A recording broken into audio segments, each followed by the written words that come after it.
Welcome back to Mansi Mandala tarot and guidance. I guess एक line जो है आप लोगों ने सबने सुनी होगी, सबके घरों में हुई होगी, जिस घर में पूजा होती है आरती के टाइम पे। 64 योगिनी मंगल गावत नृत्य करत भैरो, बाजत ताल मृदंगा और बाजत डमरू। सुना है? करेक्ट। बट कभी किसी ने ये सोचा है ये 64 योगिनी ये क्या है, कहाँ से आई हैं, ये है क्या एग्जैक्टली? तो आज की जो रीडिंग है, मैं एक मैसेज कन्वे करने आई हूँ from one of the most powerful yogini. और योगिनी क्या है? 64 योगिनियों की बात हुई है। ये बेसिकली माता रानी के 64, आप ये समझ सकते हैं, 64 फेमिनिन फ्रीक्वेंसीज हैं and each frequency carry a cosmic power of माँ भवानी, माँ शक्ति, माँ काली। ठीक है, आप इसको ऐसे समझ सकते हैं कि 64 योगिनी हैं जो माँ की is equal to as in 64 shadow forms of माँ। और ये कब जनरेट हुई थी, ये कब आई थी, कब ये 64 योगिनियाँ बनी और कब माँ ने अपने ऐसे 64 रूप बना लिए और हर रूप के अंदर जो पावर थी ये कब ज़रूरत पड़ी? तो अगर आपने दुर्गा सप्तशती पढ़ी होगी और अपने घर में कभी सुनी होगी तो you have heard about the devil, the असुर, रक्त बीज। तो रक्त बीज के वध के टाइम पे माता रानी ने माँ अंबिका ने अपने 64 रूप बनाए, निकाले, जनरेट करे। बिकॉज रक्त बीज जो थे उसको एक वरदान था कि उसकी हर ब्लड ड्रॉप से एक नया डेविल एज स्ट्रॉन्ग एज रक्त बीज वो फिर से पैदा होगा। और उसकी एक एक बूंद जो भी गिरती थी, तो बेसिकली रक्त बीज की हर ड्रॉप से एक नया रक्त बीज पैदा हो रहा था, तो उसका नाश नहीं हो पा रहा था। इसीलिए माता रानी ने उस बूंद को धरती पे गिरने नहीं दिया और उन सारी योगिनियों ने मिलके उसकी एक एक बूंद पी ली और पूरी की पूरी असुर सेना को का विनाश कर दिया। सो आज के टाइम पे ये रक्त बीज क्या है? रक्त बीज इज़ अ सीड, राइट? ये सीड है इज़ इक्वल्स टू आज के रिपीटेटिव टॉक्सिक पैटर्न जो हमारे अंदर होते हैं। कोई ऐसा बीज है जैसे कि ईगो का बीज, फियर का बीज, दीज आर द सीड्स। और एक फियर का बीज दूसरे फियर को जनरेट करता है और फिर वो तीसरे फियर, एक ईगो का बीज दूसरे ईगो को जनरेट करता है, फिर उसके बाद उससे भी बड़ी। सो ये सब जो हैं they create a pattern in our life and these are the Raktabeej. और इन सब का नाश करने के लिए जो 64 योगिनी हैं वो हमारे अंदर विराजमान है, हमारे सब के अंदर योगिनी हैं and they basically stop the negativity to multiply अगर हम उनको जागृत करते हैं। हमारी बॉडी के एनर्जी सेंटर्स में योगिनी विराजमान होती हैं।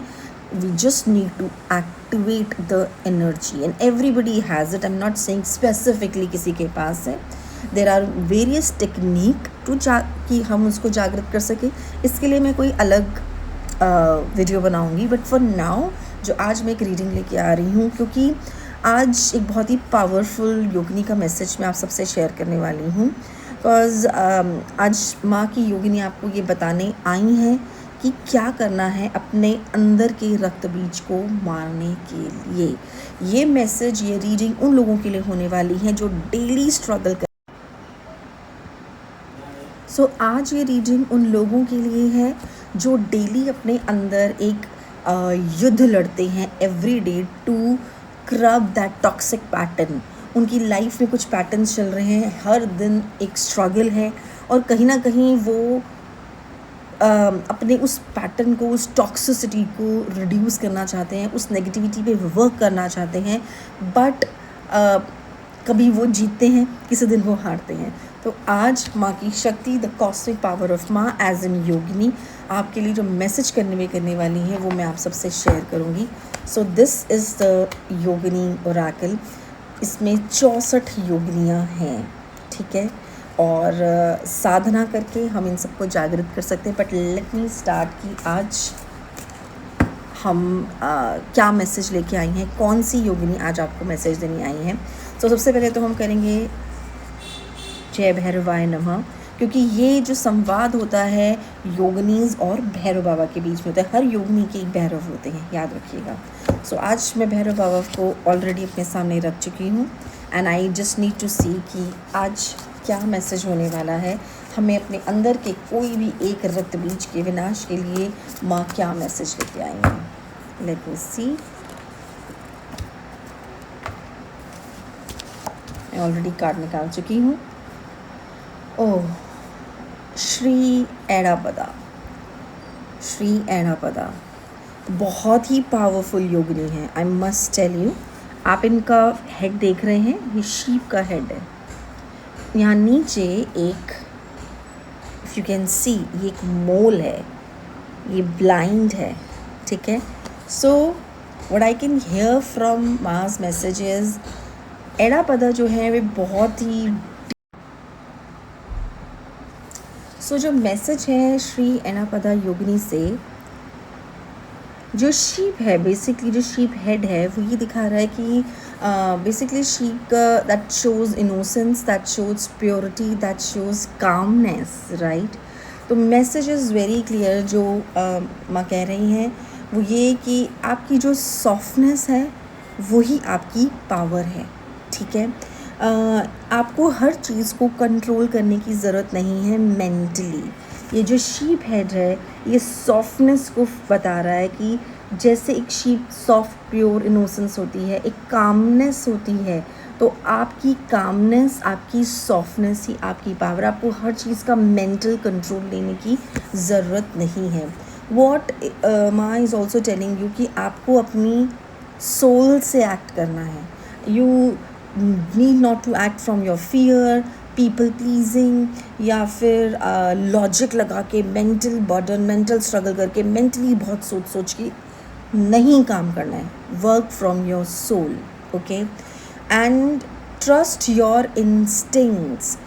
पहला इंट्यूटिव हिंट जो आपको मिलता है, बिलीव इट। लेट्स से आपको एक फीलिंग आ रही है किसी चीज़ के लिए, येस या no, either it can be for your love, for your career, for your relationship, anything, like anything in a day in itself, कि इसको मुझे करना है, इसको मुझे नहीं करना है। So the first instinctive hit you are getting, believe it.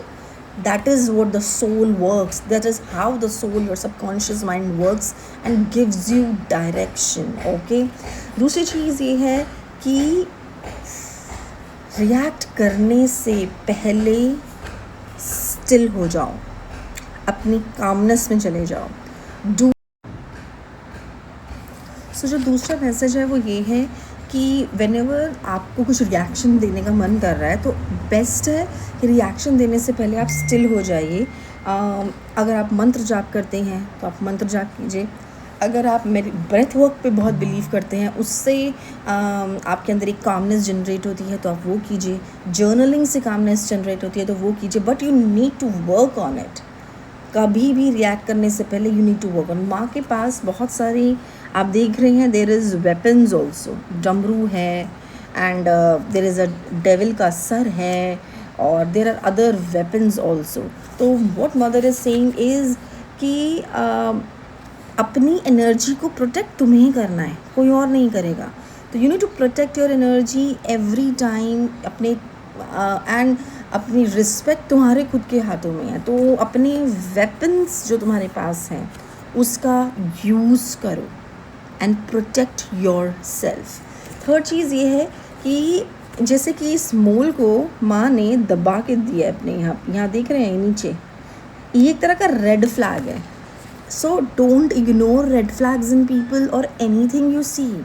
सो मोल यहाँ पे ब्लाइंड है। तो एक और चीज़ भी है यहाँ पे कि कभी कभी आपको दिखता नहीं है, आपको समझ नहीं आता क्या होने वाला है, बट आपको फील ज़रूर होता है। ये मोल को दिखता नहीं है, but when ever there is a day and night he can feel it कि अब दिन हो गया, अब रात हो गई। दिख नहीं रहा है बट इंट्यूटिवली या फिज़िकल बॉडी से ये उसको महसूस हो रहा है। तो जो आपको महसूस हो रहा है ना, उसको इग्नोर नहीं करना है। Don't ignore any red flags in your life. And last of the least मैं ये कहना चाहूँगी, नेक्स्ट लेवल पहुँचने के लिए ज़्यादा काम करने की ज़रूरत नहीं है। दैट एक और चीज़ मैं ऐड करना चाहूँगी, ये मैसेज ये रीडिंग तभी आई है when you are stepping into your higher feminine power, ठीक है। सो माँ बहुत मैं कह रही हूँ बहुत ही अर्जेंटली आप लोगों से ये कहना चाहते हैं, जो मैसेज वो मुझे कन्वे कर रहे हैं कि stop forcing that is not aligned, ठीक है। ज़्यादा काम करने से आप नेक्स्ट लेवल नहीं पहुंचते, बल्कि आप वो काम करने से नेक्स्ट लेवल पहुंचते हैं जिससे आप सबसे ज़्यादा अलाइंड फील करते हैं, ठीक है। So you already know the truth in your heart, but your mind, your ego is delaying your next steps, ठीक है। So this is your sign to trust your intuition, your inner voice before universe forces that lesson. अभी आपको intuitively, subconsciously किसी चीज़ पे काम करने को बोला जा रहा है, अभी आपको हिंट्स दिए जा रहे हैं, आप उसे फॉलो करो। अदरवाइज़ जो लेसन आपने लर्न करना है वो तो आप करोगे, बट एक है पहले प्यार से समझाया जाता है और बाद में उसको फोर्स करा जाता है, because that is what you are meant to learn.